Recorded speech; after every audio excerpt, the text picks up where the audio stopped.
Wayne's a special guy. He was diagnosed with something called Philadelphia chromosome positive acute lymphoblastic leukemia. A nasty blood cancer disease. He was given standard aggressive induction chemotherapy, and I got a call saying his leukemia is not responding to chemo the way we want to see it. It's resistant to chemo. I was about 2 to 3 years away from retirement. That was the plan.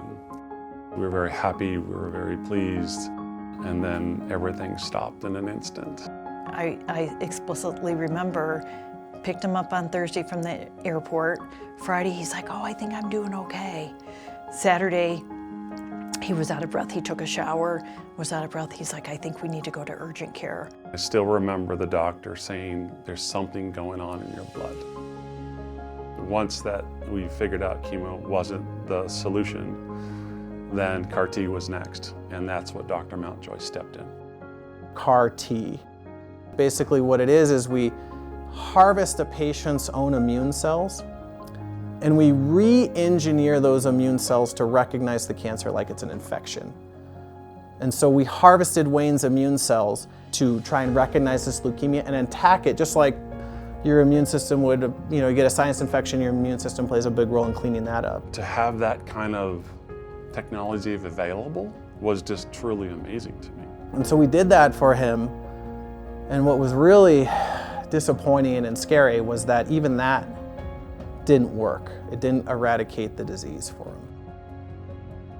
What they found was an underlying type of leukemia that they hadn't identified before, that the CAR T wasn't specifically designed to attack. So now I'm dealing with, oh my gosh, I have something else that they got to deal with. And the only treatment at that point was a stem cell transplant.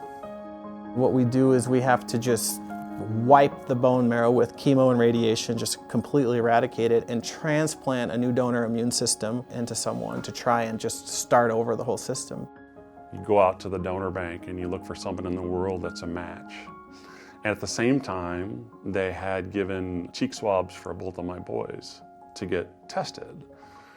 And it came back that both of my boys were suitable matches. They both stepped up and said, we'll absolutely donate. The hardest thing I had to choose is like, which one? How do you choose between two sons that are willing to sort of save your life? Not really knowing what was gonna happen for how the process was for a stem cell transplant, we didn't care. We were just gonna do whatever it could to help him, and thankfully I had a little bit more time off work during the time that the transplant was gonna happen. It was the easiest decision I could have made. It's an amazing feeling to have your sons step up and say, we're here, Dad. The day of the transplant, I thought it was going to be a lot more complicated than it actually was. I was in CBCI, and they hooked me up to a chair. I had one tube basically taking blood out of my body, putting it into the machine that filtered out my blood from the stem cells that I had, and then they were filtering the blood back into me through another tube in my other arm. So I was just sitting there watching TV for 6 hours, not really doing too much. Wayne is doing really well. He's in a complete remission with no measurable residual disease. We're in a very fortunate situation that I can make that decision to retire and live fine.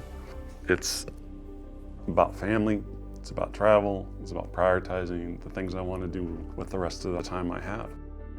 Now he's saying, hey, I want to go, on a cruise, I want to do this, so it's really nice to see that excitement back in him.